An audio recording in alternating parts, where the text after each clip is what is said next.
And as I had just come from both Iraq and Saudi Arabia, and following on the terrible bombing which the citizens of Riyadh suffered, and for which I would like to offer my condolences to the people of Egypt, for the Egyptian citizens who were killed in that terrible event.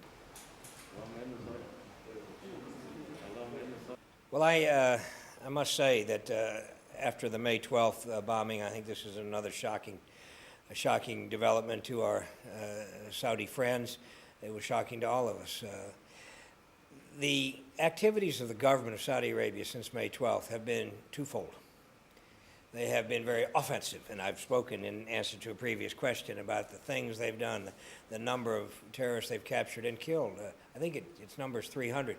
And by the way, as far as I'm informed, about 13 brave Minister of Interior policemen have been killed in those raids on the part of the Saudi government officials killed.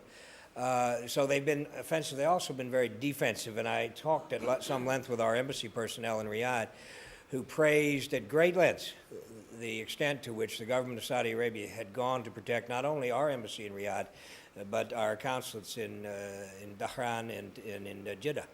So from our point of view, the authorities are working 24/7 to try to better the situation. It's just the difficulty is one that we all face, whether you live in Cairo or Washington or in Riyadh, and that is that we, the defenders, have to be right 100% of the time, and the terrorists only have to be right once.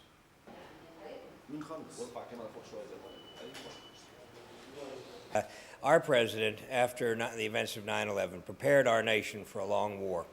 And the more we looked at the phenomenon of al-Qaeda, the more we became convinced that it was going to be a long struggle.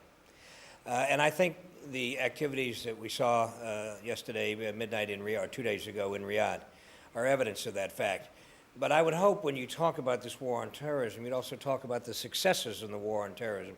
The same Saudi security forces have, since May 12th, in the initial bombing in Riyadh, have uncovered literally hundreds of terrorists. They've arrested and killed them. They've broken up cells.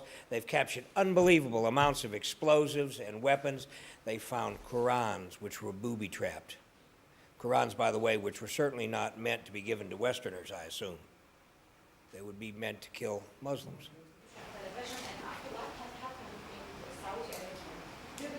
But I do understand the frustrations of people. The people of Egypt long ago took a tremendous step for peace, and they're anxious for peace and security to come to the Palestinians. And this has always been a hallmark of our Egyptian friends.